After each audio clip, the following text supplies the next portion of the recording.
Bon bah c'est parti pour un bilan de lecture qui sera beaucoup plus court que le dernier que je vous avais fait qui était à mon sens beaucoup trop long. Mais là j'ai lu moins et j'ai lu beaucoup sur une seule série, ce qui fait que je pense que la vidéo sera plutôt courte par rapport à d'habitude. Et en plus de ça, j'étais pas chez moi les week-ends donc j'ai pas lu autant que je voulais. J'ai pris un petit peu de retard sur ma pile à lire. Bref, sans plus tarder, on va commencer tout de suite avec un manga dont je vous ai beaucoup parlé dans l'achat manga précédent, qui est le manga Nodame Cantabile, qui est juste ici, qui est un sacré pavé quand même, et que j'ai mis une éternité à lire finalement. C'était beaucoup plus long que prévu, je pensais pas mettre autant de temps à lire ce manga, il m'a tenu, je pense, bien 3 heures. Ouais.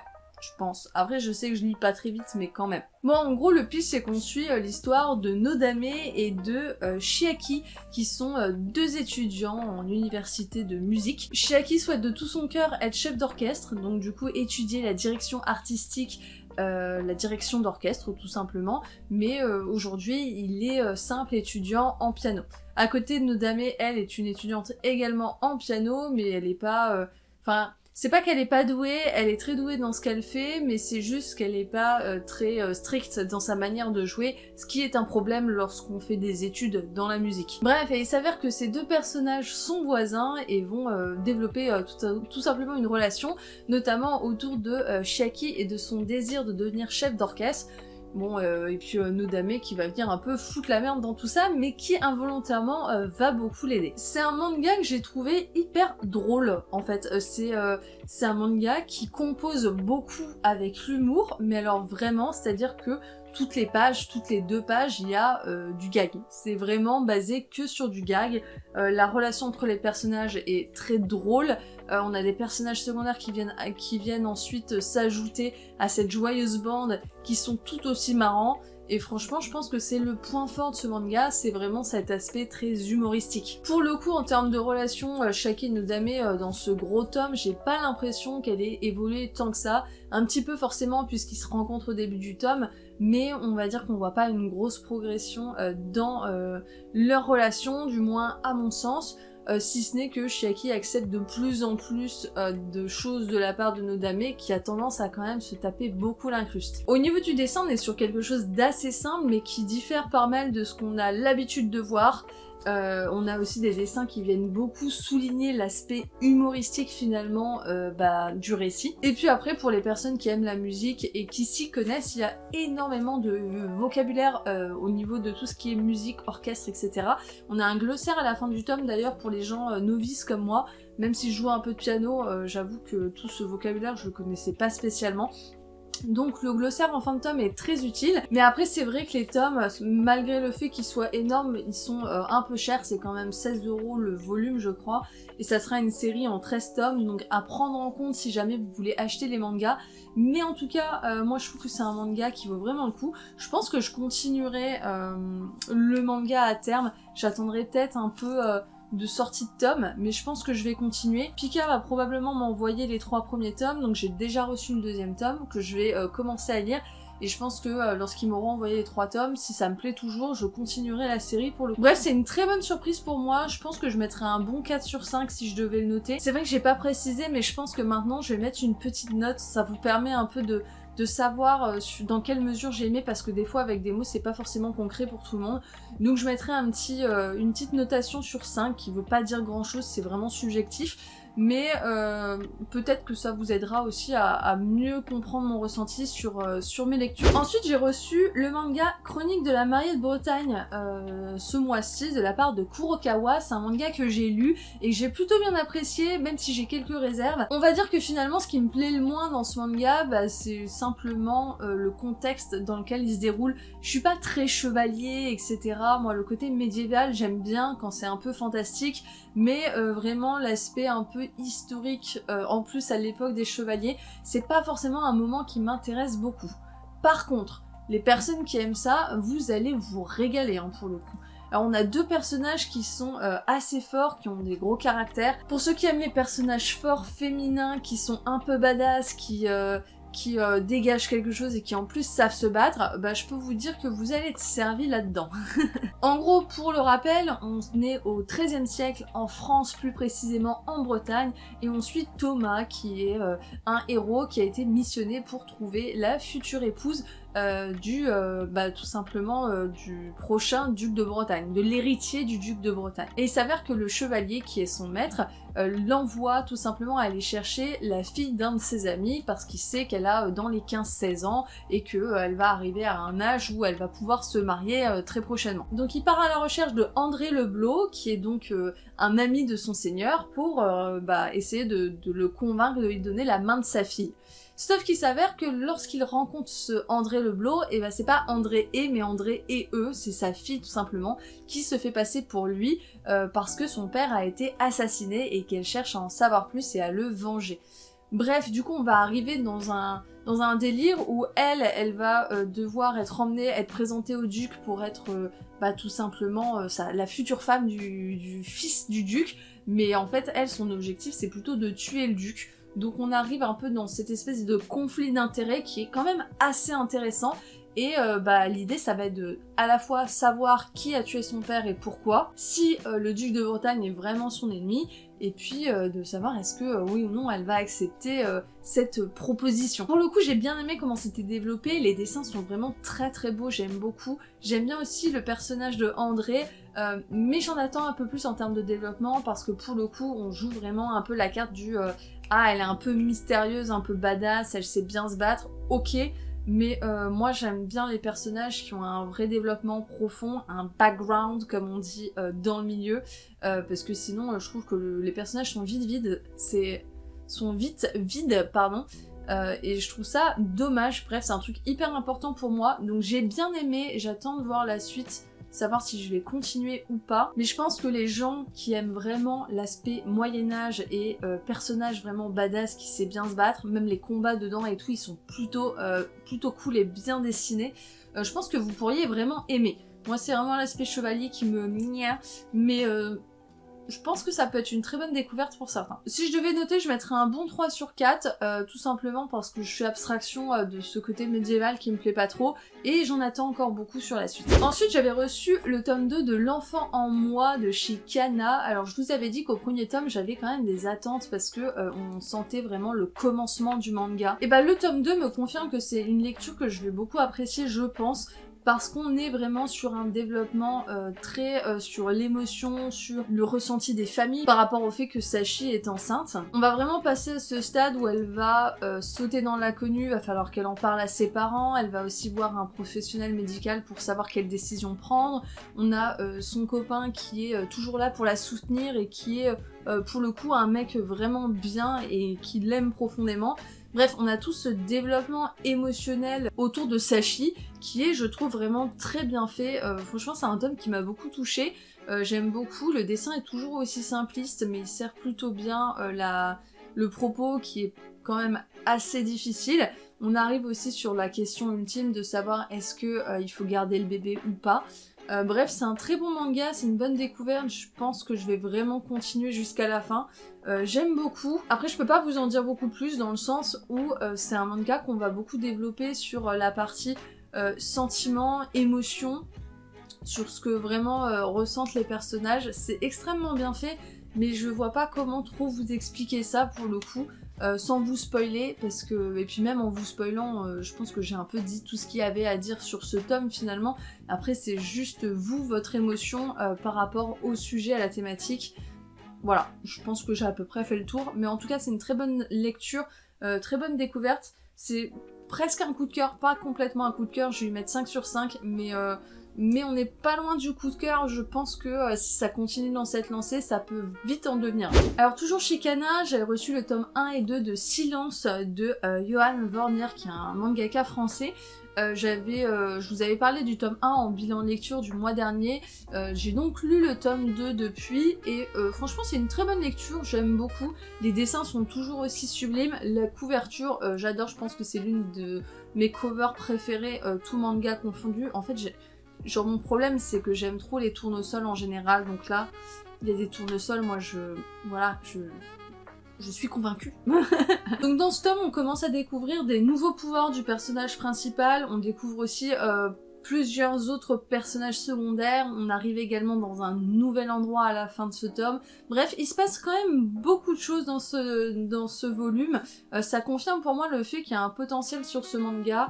J'ai hâte de découvrir la suite. Alors ça reste du shonen, et pour moi le gros point faible pour l'instant de ce titre, c'est que j'ai l'impression que le personnage principal n'a pas de personnalité, entre guillemets. Enfin, il a rien à dire. Je sais pas, il parle pas, en fait. Parle, s'il te plaît. Non, mais en vrai, j'aime beaucoup l'ambiance du manga, j'adore l'univers, etc. Par contre, je suis moins convaincue par le personnage principal. Pour l'instant, j'aime beaucoup certains personnages secondaires, mais le personnage principal, pour l'instant, j'y suis vraiment pas attachée. Et c'est pour ça que je mettrai 4 sur 5.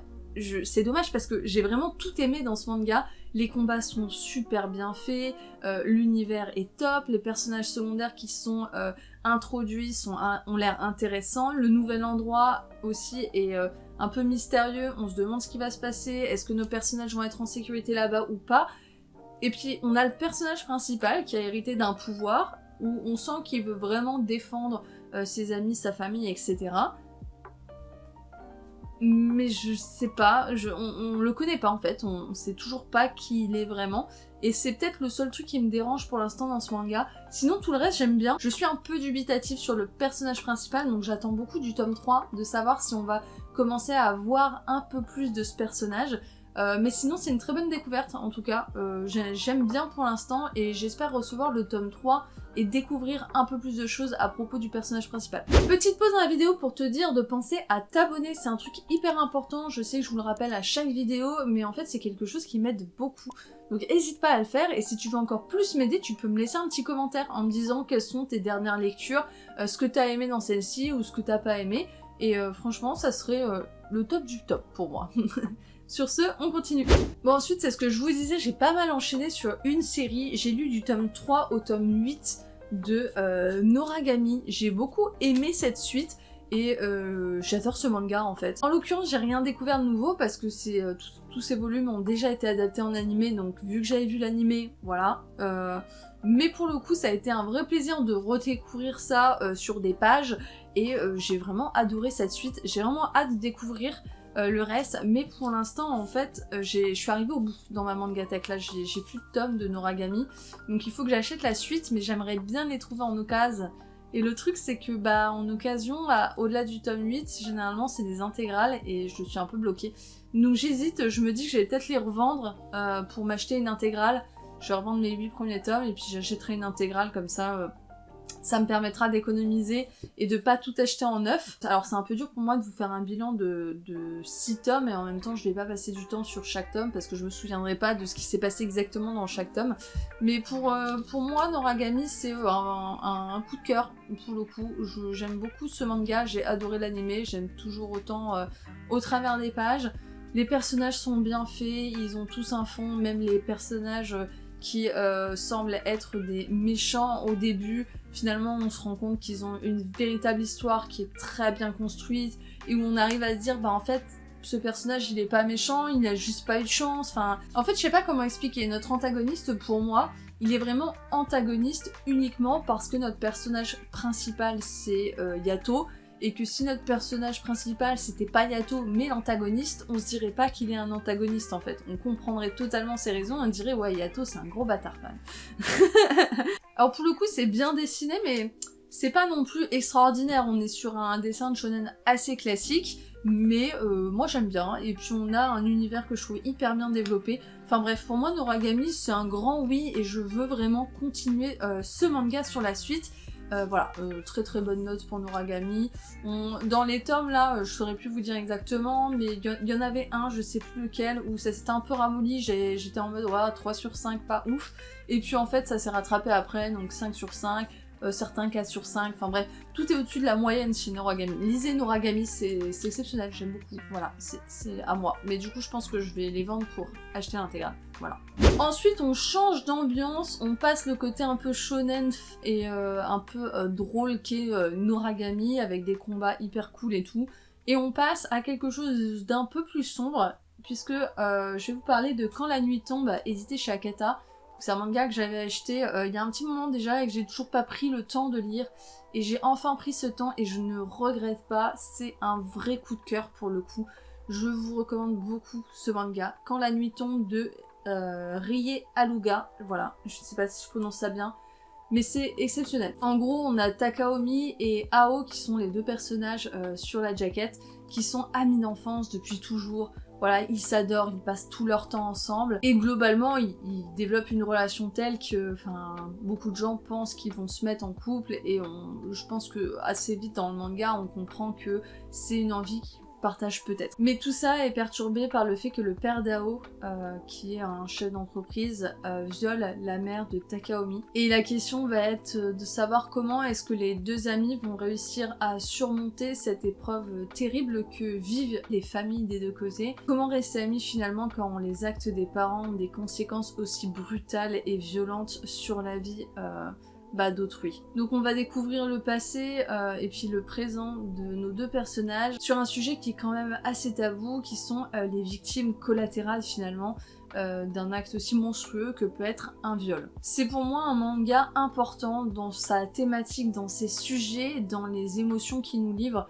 Voilà, c'est un manga qui m'a beaucoup touchée personnellement, qui est très bien construit, qui est très bien développé, on comprend vraiment les thématiques, on voit à quel point c'est injuste pour les deux familles et à quel point ils se retrouvent dans une sorte d'impasse en termes d'amitié, ils subissent aussi le jugement des autres, enfin on a vraiment beaucoup de thèmes qui sont abordés autour de ce truc d'être des victimes collatérales.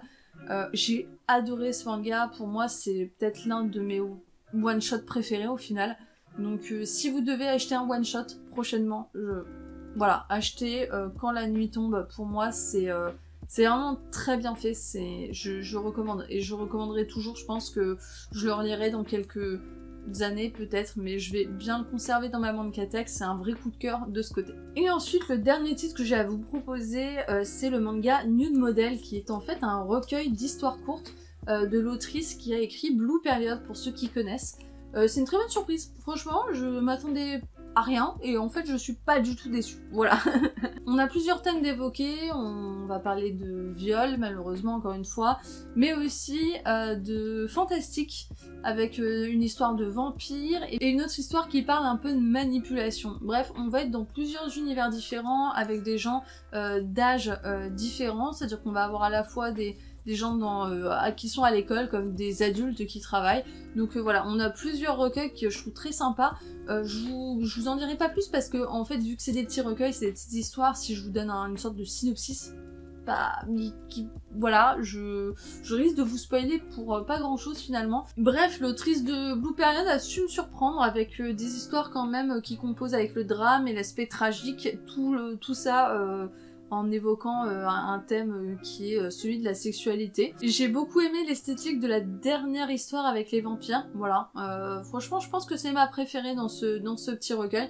N'hésitez pas à regarder, voilà, si ça vous intéresse. Alors, je mettrai pas de notes sur ce recueil parce que c'est un peu difficile à noter dans le sens où en fonction des différentes histoires, je pense pas la même chose. J'ai pas envie de vous spoil, donc pas de notes pour celui-ci. Pour moi, le seul bémol de ce recueil, c'est la couverture. Alors l'idée est chouette, une sorte de couverture en 3 dimensions dans un papier différent, mais en fait ça a tendance à un peu gondoler. Alors je sais pas si c'est parce que c'est humide dans ma pièce, mais voilà, ça gondole un peu, je suis un peu moins fan. Sur le coup, quand je l'avais eu, j'étais en mode ouais, stylé et tout, et au final, ça rentre pas bien sur le moyen terme, en tout cas, je trouve. Bref, c'est la fin de cette vidéo. Merci à vous de l'avoir regardé jusqu'au bout. N'hésitez pas en commentaire à me dire un peu, vous, ce que vous avez lu ce mois-ci. Et puis à me dire si dans ce bilan de lecture il y a des titres qui vous intéressent ou vous tentent. En tout cas, j'ai adoré le petit one shot quand la nuit tombe dont je vous ai parlé tout à l'heure. Je pense que c'est mon gros coup de cœur sur ce bilan, donc je recommande énormément. Et Noragami, il faut que je continue parce que ça c'est vraiment pépite, j'aime beaucoup. Voilà. Sur ce, merci à tous d'avoir regardé la vidéo jusqu'au bout et à tchuss tout le monde.